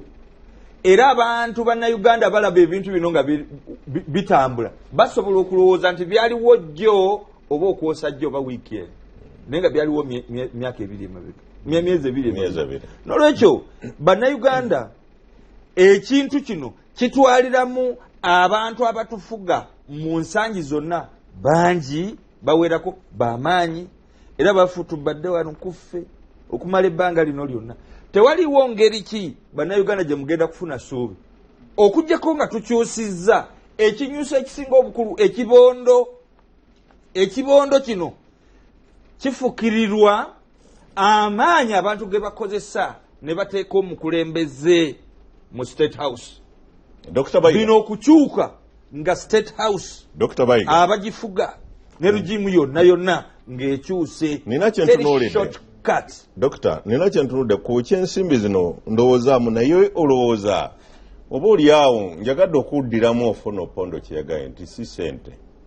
Olowooza ku kampuni ezo ezi-international ezikuba ssente eyinza okuwaayo erinnya lyayo lyonooneke nti baŋŋamba katukkirize nga gavumenti bwe yagala katwala official statement yayo nti twagamba obuwumbi 350. N'olowooza kampuni eno eri international reputation yayo eyinza okukkiriza egifiise nti kankubeyo ne extra buwumbi 9 bitegerekeke mu nsi yonna kubanga kampuni ezikuba ssente mu nsi yonna wezibalira ku ngalo ojja kusanga nga ziringa kampuni nga 5 zokka nga zezikubira ensi yonna. Eyo diiru ayinza okukkiriza agifiirwe ku lw'obuwumbi 9 nti kanteekeo obuwumbi 9 ebijja okumanyika eyo buli abadde akubirayo ssente agaye nti oyo mufere. Kaakati eryokanga neetonya nze nagambye ebibino ebya Uganda obeera nga avuddeyo na statement kiyo fono opondo oyo ayogera bwogezi muwulira naye simuwuliriza Nakalema byanava. I don't care. Amawulire genjagala musokooleyo Kaddu Mukasa bye bitongole ebikulu ebiri ebiweru wa Uganda ebyo ebisobola okutegeeza kubanga tewaliwo kitongole kikubi kya ssente ku bitono ebyo ebibeera byobalira ku ngalo ekisobola okuriskinga reputation yakyo. Era amaloboozi agagenda okuvayo ku nsonga eno tegagenda kubeera g'Abannayuganda bano abali part of the mafia state. No way. Gagenda kubeera mali ffe abagala ebintu bino bimanyike era tusobole okumanyika nti Uganda tufugibwa bamafiya. Ffe kye tusobola okukola era nga njagala okwebaza okuleeta topiki eno ku BBS Terefayina erabibwa wonna kwe kulaba nti eddoboozi lyaffe litumbuka nnyo. Abamafiya kubanga ne bamafiya era gye bali tolowooza nti bamafiya bali wano wokka. International Mafia Network nene tusobole okugikuba ku nsolobotto ebeere exposed abantu bagitegeere. Kakati bw'obeera ng'oyagala okuggyawo ebikulejje kyokola ng'oyagala okugoba ensowera ojjawo kiwunya. Kati mafia ne international connections zaayo zonna okugijjayo enduli n'emirandira Katonda aleese ekikulejje kino kye tugenda okutunuulira ensangi zino. Kankuwummuzeemu awo n'akoddera oluvannyuma nkomyewo wa honorable Simbwa twabadde tukyali ku corruption woina lutwaliko wano n'ogamba nti ne lwe ndikuwa lunaku lulamba naye leero si lwenkuwadde ndi kasita budget eyisibwa ndi eba tennayisibwa bwe batandika eri okukola budget y'eggwanga we batandikira okubbira tunoonya bwe tujja buli aka na bubbi mu ggwanga tuleme kukaaba nga ssente gye ziri naye zisigala mu mikono gy'abantu abatono ennyo nga babbye enzibe abangi ne babonaabona. Ekisooka kanyongereze ku kya Dr. Lulumi omubuuziza ekibuuzo kikulu. Kampuni enkubi ya ssente mu ssaga eno Bank of Uganda mweri tennaba kwogera. Okay. Naye ng'omunoonyereza what could be the scenario, nze nzimba scenario. Bamafiya tibali mu Uganda yokka ne mu nsi zonna gye bali. Enkuba ya ssente eno tosobola gikubanga oli wa Uganda wekka, oteekwa okubanga olina ne bamafiya b'okola ki b'okwatagana nabo. Naye batazikubira mu kampuni eri yennyini eri official. Kyekyo lwaki twebuuza lwaki ennyonyi essente nga zaakubibwa Bufalansa lwaki bazivuga mu mmotoka ne bazitwala e Belgium. Simba oli mukakafu bazivuga ku bazivuga mu mmotoka za ennyonyi yali ennyonyi gye baziteekamu yali ku kisaawe ky'eriye. Kuba kyekituufu kampani ekikubira ssente eri Bufalansa. Ekisaawe ky'eriye kiri Belgium. Bakuwa explanation mbwe ennyonyi we baali bagireese yali efuddemu nga si nnungi ne bateeka ku ndala. Kati wanyiika okubanga waliwo enkola ey'abamafiya abali ey'ebweru nga bo baakubira ewaabwe mu kakampuni akatono ng'eno bw'owulira nti wano bakola butto ne bano bakola ne bazitwala ne bateeka wali bino ebitereke bigenda okutuuka ne bisangako bino ebirala. So tuzimba scenario nga neyo scenario togibuzaako maaso. Ne corruption mu Uganda wano muzibu. Mu katabo kange wano nakugamba nti ababbi mu Uganda bateekinga kye bayita borrowed decision. Bw'obanga togwa mu kilaasi yaabwe obanga toli connected ku kilaasi yaabwe tosobola kufuna kifo kirimu ssente. Kalidu Mukasa nti bakulonze mu kifo ekirimu ki ssente tebasobola kukulonda mu kifo kisava. Tosobola kufuna contract nsava nga toli omukubo obanga toli omukuba kuba kwatagana kakundi ako. Kati beyo borrowed decision bagikola ki tebaswala. Era Kalidu Mukasa mujja ne mukola interview ne Lulume n'omulala ali mu bo gwe n'ofuna 8 ono 7 oli n'afuna 5 ne bagamba tutwala oli owameka watano. Kyova olaba nti mu bifo byonna ebirimu ssente ebinene mu gavumenti abantu bakakundi aka akabbi be babeerawo. Anti ffe tetubamanyi. Ate tosobola kubakwatako kubanga olwa connection ze balina mu security mu gavumenti buli lw'obakwatako gw'okola ki goggalirwa gw'ogenda obeekoonako n'ogwa. Akatabo kuba kayitaani. So, akatabo kano kaali ku handbook on improving service delivery in public sector mu Uganda. Ng'ekimu ku biremesezza ebintu okutambula kye nasimbako essira bwe buli bwaki bwenguzi. Bannayuganda nabagamba nti obuli bwenguzi obubbi si na buli bwanguzi kati bubbi. Abasajja bano ababbi nabagamba nti budget olutandika mukulu Mutabazi wanayogedde nange njagala okyongerako era nze nkyogera nti ababaka ababeera mu parliament ya Uganda ku buli 100 abaka abategeera ebintu bwe bitambula bali 3 ku buli 100. Lumu ononjulira twaliyo ffenna Kalidu Mukasa ononjulira nti abategeera budget ng'ebadde tabled ku buli 100 kuli kambeka asatu be balonzi baffe bebakola ande be bakansala. era kyova owulirawo ne bakansala budget tuzijja ku district level ne tuzitwala ffe tuziweereze wammwe naye councillors bameka abategeera budget eno okuva mu byalo ewansi kuba ffe tuziteeta ne tuziweereza ministry ya finance neryo kwegireta wano naye councillors bameka. kino ekintu siisamu babaka ba parliament maaso. Speaker wa parliament mu budget eno gye twakamala yayogera ku floor ya parliament nga ministry zayisaawo ebitabo ebifu tebayita police statement tebategeera ne biyitawo ne biyingira parliament. Speaker n'abigwako nga bifu era n'abikola n'abazaamu bonna Babidde babikola. So, ministry ziwerako bwe zonna ngamba nti abaka ba palamenti byabbe babayitako sipiika yabikola ki yabiraba kati babba batya mu budget bannayuganda beetaaga bamanyi buno obusente buno bwe bawa omusawo Mulago nze tibunnuma munansonyiwa obusente bwe bawa owa traffic tebunnuma mutwalo 25 ezo naye sente ze babba budget ya Uganda buli lweyita singa mmwe abatulaba mugendako mu mabaala amanene nga Sheraton Serena mujja kusangayo obubaga bw'abakungu ba gavumenti ng'ekyabo kiwedde kwekulisa gavumenti obubaga bwakwekulisa nti mubateereddeko sitampu nti mugende mubbe mugende mulye kubanga waliwo project ze bakola situgenda ku ndala tugende ku Yerubowa paramenti yatuula n'esika omugwa negamba tubawadde miliyoni $3 7 ku kinaana ezaasooka mu 7 miliyoni $, ezaagwa ku akawunti 3 zaafubutukako n'olwaliro tewali amanje ziri ninga yo paramenti mu kaseera mpawe niyo paramenti yakola yapruvinga omubbi lwaki taakola epate ng'omaze omuteerako olugwako ye n'atwala kadduka nyongereze ku kintu kya honorable okay njagala abantu bategeere nti government ya Uganda is the biggest spender ebitundu 9 ku 10 esente zikola mu ggwanga muno ziva mu government ya wakati olwaleero tuli mu mwezi gwa mukaaga tubulayo ennaku olwaleero 22 tubulayo ennaku 8 financial year enegweko okuva mu local government wansi okutuuka mu ministry tewali bulamu kubanga esente ziggwayo era wakati wa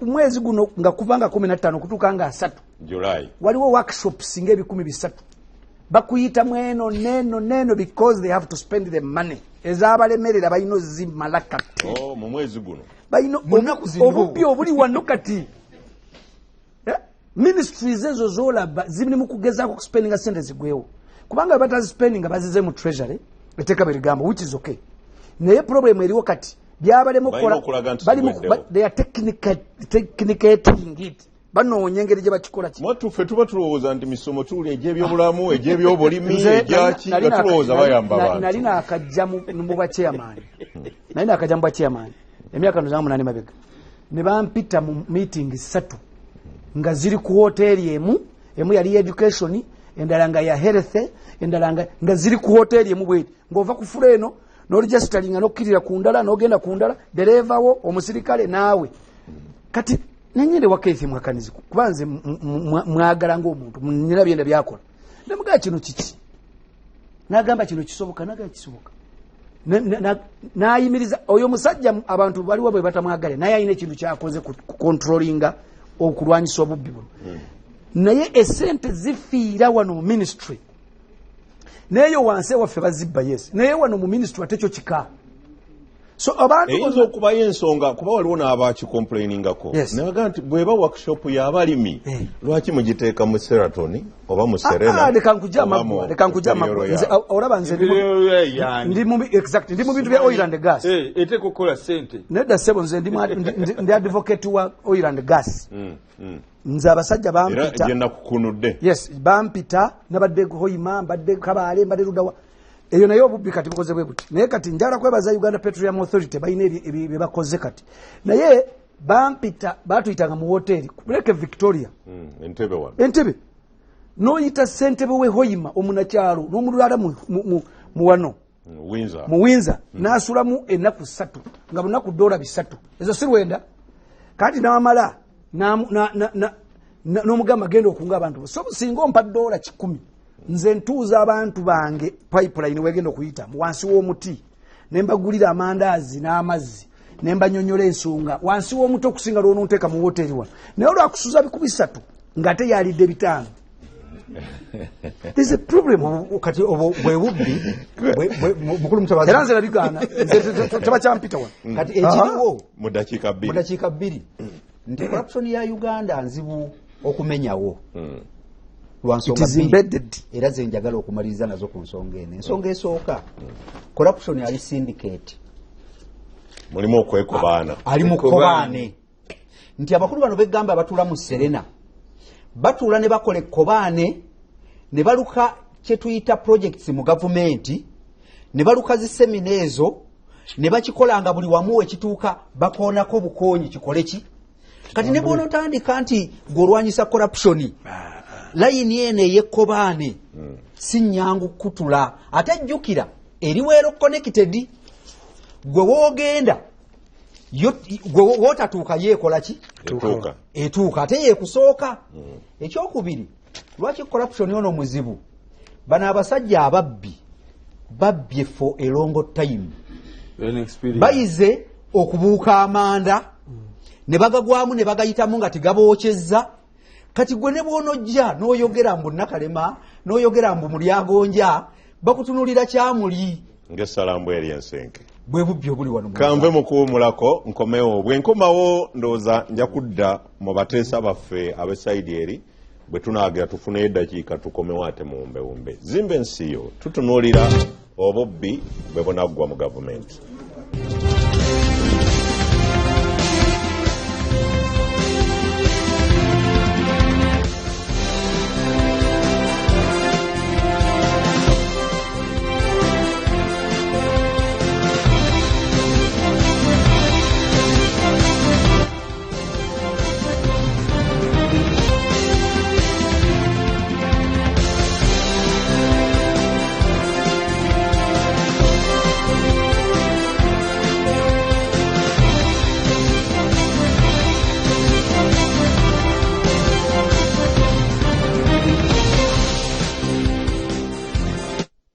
Tukomyewo ku mpewo meseji banaye nziraba muli bangi abalaba abagoberera ne bye muweereza abamu bye bampeereza ku WhatsApp bingi abamu muli bakambwe nnyo n'abalala mulina bingi bye mugamba abali e South Africa abali e Bungereza Australia America Arab world mu Middle East wonna n'amawanga Kenya Tanzania abatuliraanye mwenna agitata giwomya ne muwala wange Florence Nasanga ali mutundwa agambye alaba Israeli ali nansa n'alaba n'abalala mwenna mwebalegoberera kyanaku entebe eyo gyewadde mulabaawo Saddam tasobodde kutuuka afiiriddwa omwana wa muganda we mukwano gwaffe Saddam Gaira Kitalonyo omwana wa muganda we afudde details sisobodde zifuna waliwo mulala abadde alina kyombuuza ndoza kale kankuddemu bufunze nasaasidde mwami Tamale mirundi ng'omuzadde singa munnabyabufuzi singa ki naye nga omuzadde bw'oba oli muzadde omanyi kikitegeeza okufiirwa omwana wo byompandiikidde si byamagezi nnyo naye kyeŋŋamba nti nasaasidde mwami Tamale mirundi nga nsaasira muzadde munnange kaŋŋendeko mu bateesa baffe abali erudda luli nsoose ani waliwo gwe muŋŋambye omupya ennyo mumumpera omuzindaala asooke gwesuulira nkanfuneko okugwesuulirangako yaani erinnya Asimwe Agre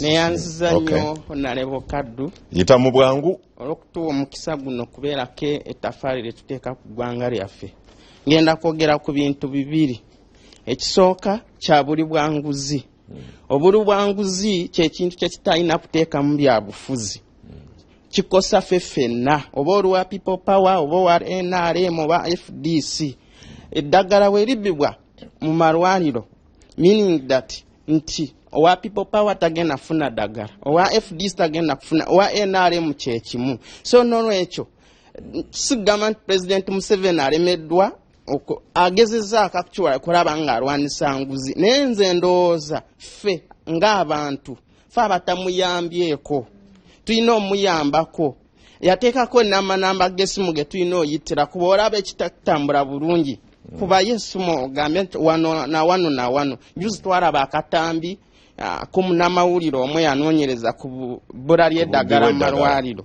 so tebyali birungi so tukusaba ab'obuyinza abo abantu abagenda nga balabika mu katambi ako nga tebakola bintu ebirongoofu obuzibu obuliwaawo munnamawulire oyo mumanyi naye emabega lwe yasooka okufulumya ku sitole eyo ng'agoberera ababbi b'eddagala ate poliisi n'emukwata naye bamala ne babitereeza kyensuubira gavumenti yayingiramuko ndowooza kuba ne minisita yaliyo emabega ng'ali mu backup. Kanjogereko katono ku kya Bank of Uganda.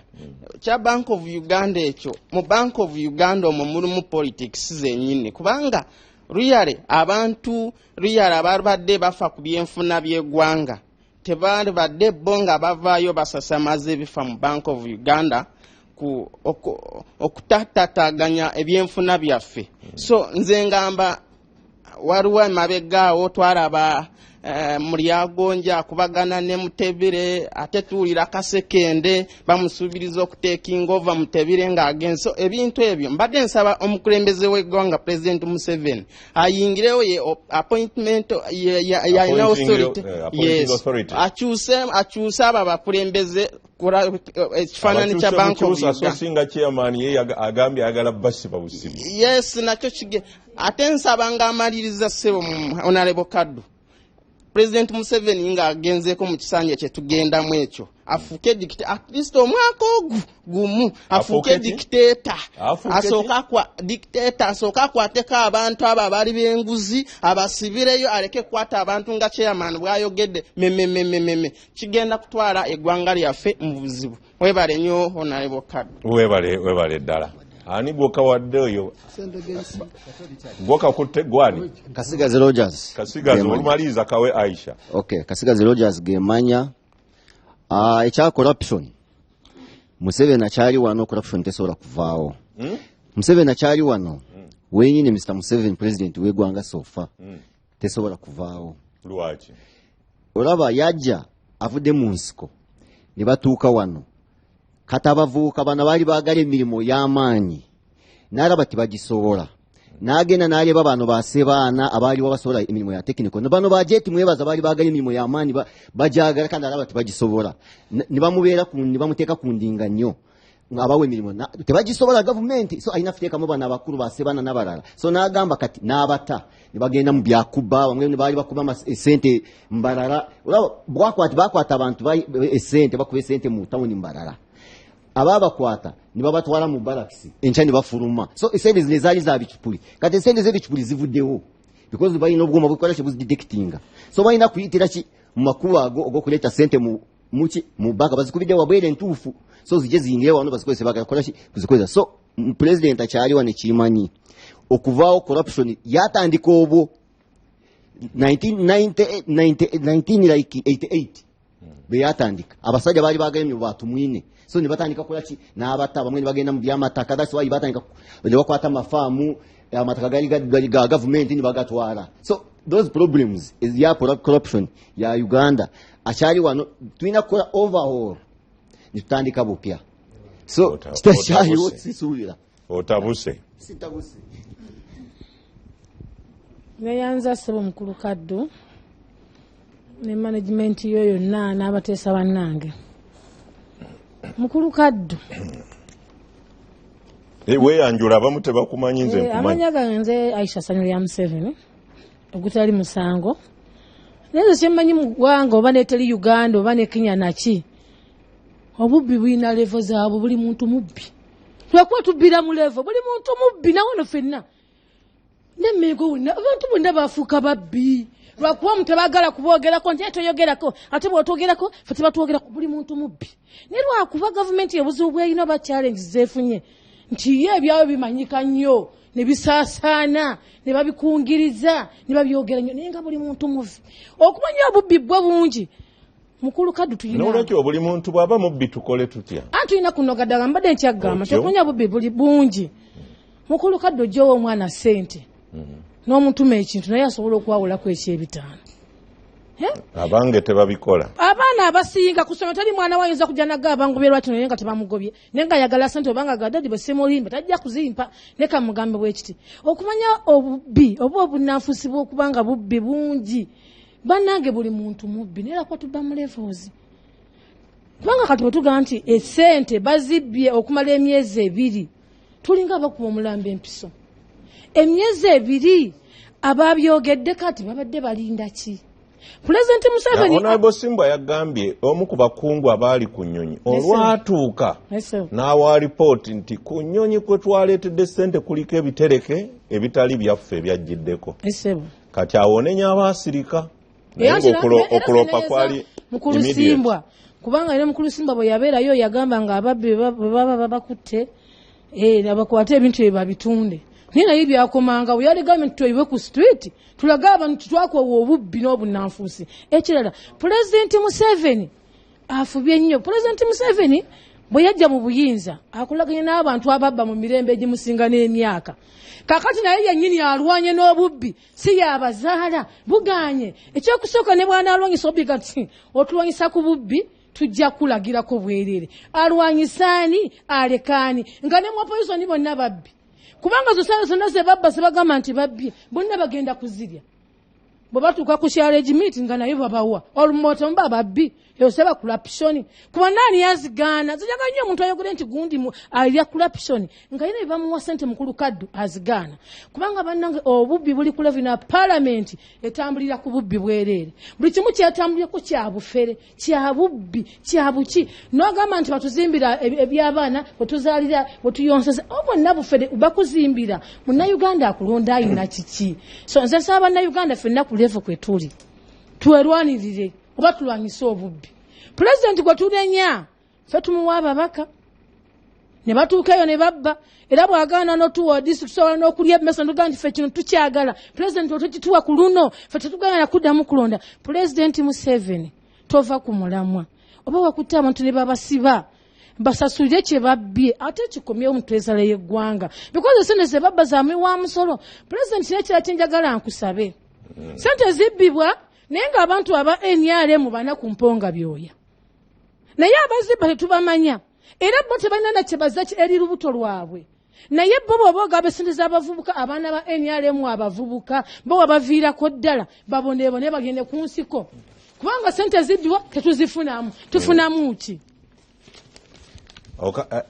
kawadde bitu kale bw'okajja ku bitijjuma kawe Kifumbowa kake wa Sempala kagende wa Kato naye muyite mu bufunze neyanziza nnyo ow'ekitiibwa kyamani okumpa omukisa guno nze nabbi wa Mukama mu linnya erya Namirembe naye kino kyembagamba ne bwe munaagamba nti Museveni ave ku ntebe obubbi buveewo obubbi mwoyo gimaze okusensera mitima gy'abantu bonna so si Museveni nti yennannyini ky'okukiwagira kati ekyo ekisolo kye bayita omuntu kati kitandise okufuukira ddala ng'ekisolo wadde tuyitibwa nti tuli bantu naye tuli mu lubu lwa kisolo kati abantu batabuse yembeera kati eriwo nti tekyali alumirirwa kuba teebereza tusula enjala tusomesezza abaana baffe bo tebalina na mirimu abasajja balemedde mu ntebe kyokka be batwala ssente mpitirivu ate ne batwala ssente ne bagula obuntu obunaku ne buva ku ttaka abantu abo be basindikire babasindikiza kubazaawo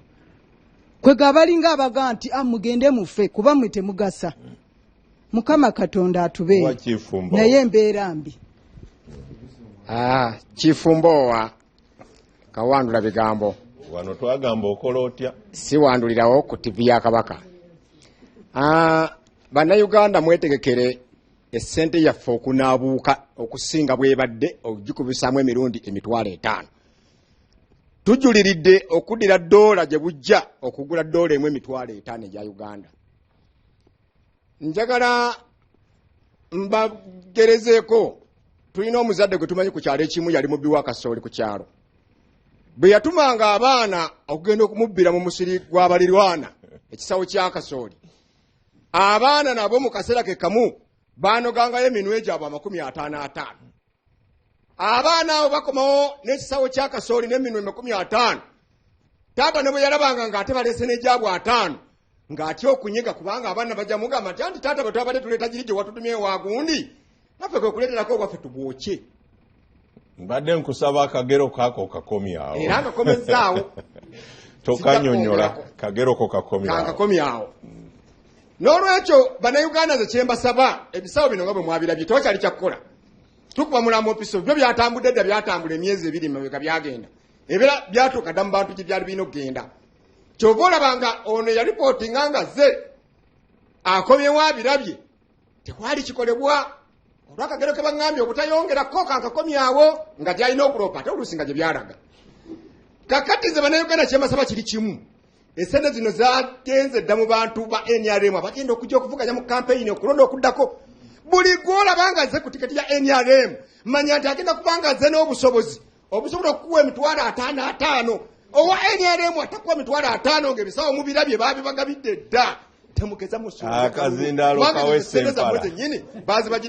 kawe sempala abanno tobakola kibi ekyo kuba tuli wano chairman mutewazi wa NRM naye tabiwagira ye yagambye ayagala na basiba busibi sempala ayita mu bwangu neyanza nnyo owekitiibwa honorable mwenna abatulaba erinnya Sempala Francis nva mutundu ekirinya bigo ebireeta corruption mu Uganda n'obulyake n'obubbi byonna tubyogeddeko tukooye kati owekitiibwa president kikye tusaba nti Amini tewamwagala naye muyigireko ebintu ebimu okuba obote yewamwagala nnyo era bisinga byonna omukoppa naye n'Amini muyigireko akatono ke yakola kuba wano Amini ng'akyali president obubbi tebwaliwo so nga obusobozi ababbi baali balina obusobozi obubba naye yakozesa enkola entuufu nti omubbi kati essaawa ya leero ababbi tubamanyi mu gavumenti ne kati essaawa ya leero kyoba otuyamba president Museveni tugirewo abantu abo obasibe oba bakolenga Amini kye yabakolanga Sempala Francis kusawa ya Queen wali kusawa ya Queen wali wakato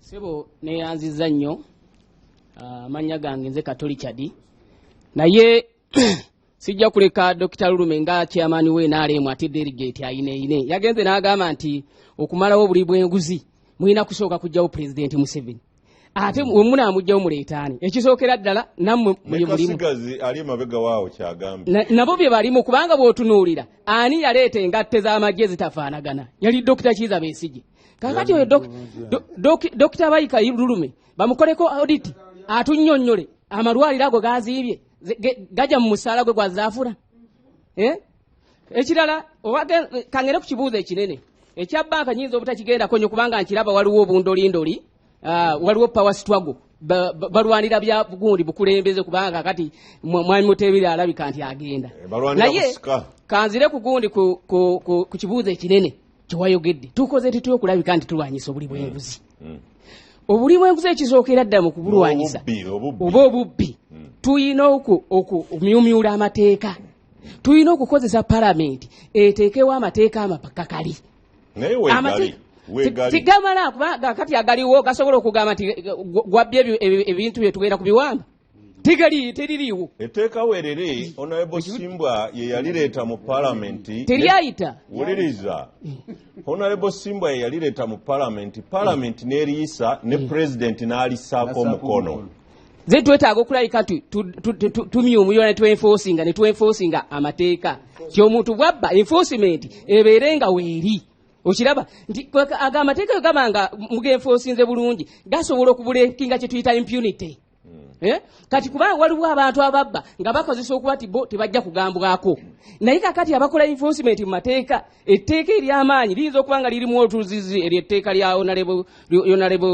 Simbwa kati nze kyeŋŋamba tuteetewo erikakali nga liteekawo n'okugamba nti bakuteeka ku kalabba bakusaba nti obyeseereza omuntu okitegedde twetaaga okulabika nti tusitwengiseninga kye bayita auditing eryo lyogambye lyaliko Cuba ne Singapore nawano lijje lirijja okututaasa kuba president yakoze ebintu bingi nnyo okulabika nti ateekawo anti-corruption unit eyanakalema ogiraba weeri ataddewo aigigi weeri naye obulyake bukyaliwo ojudde kati twetaaga okumyumyula tukope North Korea ne China bateekebwe ku gundi kubanga abantu abowaasi be bakosebwa service delivery efa ate so president Museveni ze musajja wo mind delegate ndi chairman we NRM nkugamba bana abantu abali beguzo ino okubakwata kono mukoro gw'amaanyi kubanga kino kisobola okutujja mu buyinza ekyokubiri kyenjagala okuleeta kyendetati strengthening the role of auditing mu agencies twetaaga okulabika nti bano abakola auditing abatunuulira abakola inspection mu bitabo mu ssente za gavumenti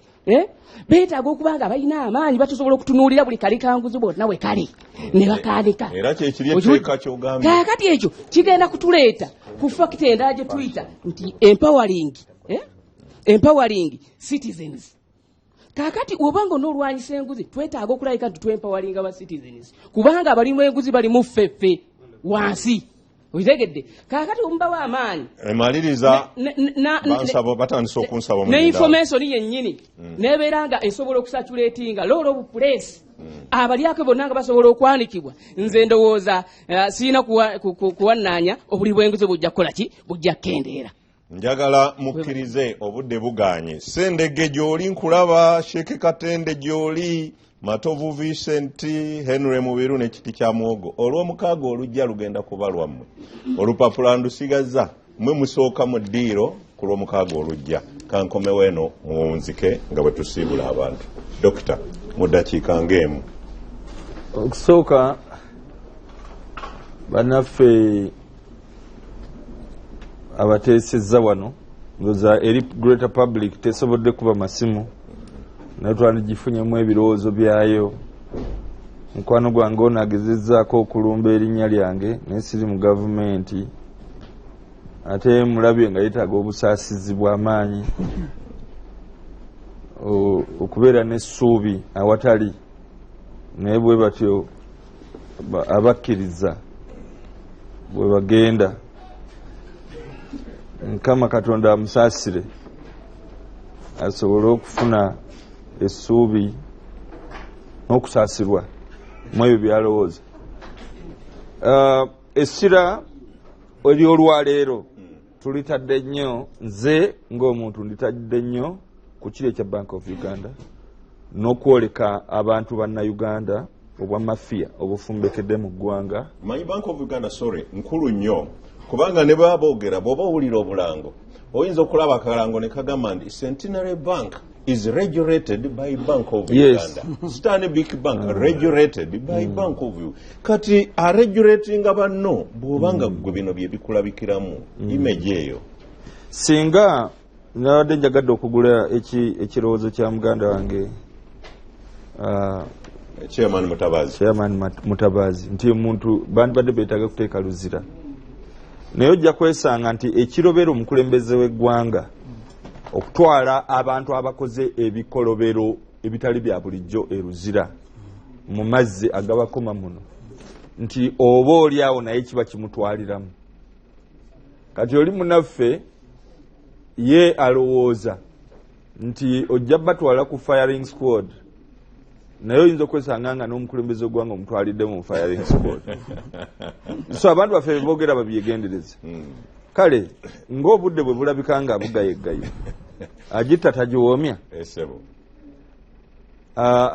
Bannabuyikwe disitulikiti y'Ebuyikwe njagala obubakoboola nti meeting yaffe yabadde Mwami Kakande gye yabadde ayise 23 ku Lwesande twagiyimirizza olunaku olulala lujja bategeezebwa. Mwebale nnyo okutulaba ababadde babifollowinga. Tujja genda mu maaso n'okunnyikiza kino nga 28 ku Festino City mu Political Academy.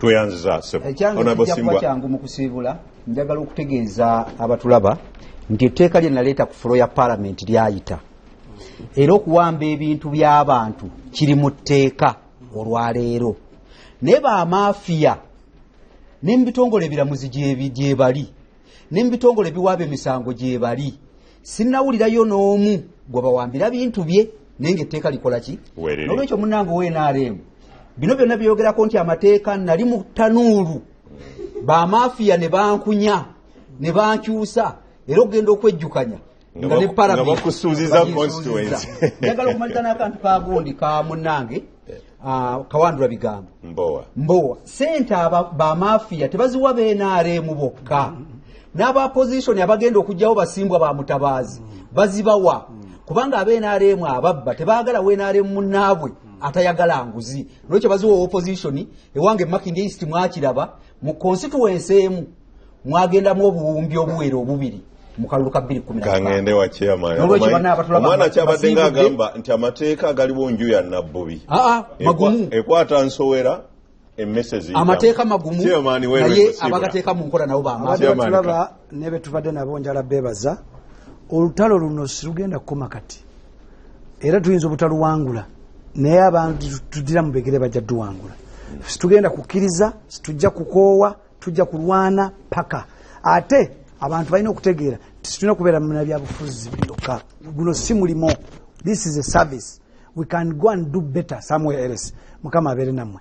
Tweyanziza wabula ebigambo byonna byobadde owulira ebiteeso byonna ebibadde biyitingana ku BBS si bya BBS oba abagikulira oba abakozi baayo by'abantu bano Ssekinoomu nga bonna bwe muzze mubalaba. Puroguramu eno buli Sande ssaawa 5 ez'ekiro eddamu bw'oba tosobodde kubeera naffe. Njagala okwebaza bannange Ivan Kyeyune, Gerard Katumba, Adam Sozi, Bob Ntambi, Derek Sekimpi, Charles Sendagire n'abalala bonna basobodde okuyungayunga ebifaananyi n'amaloboozi okubibatuusaako bulungi. Ssaabasajja Kabaka awangaale.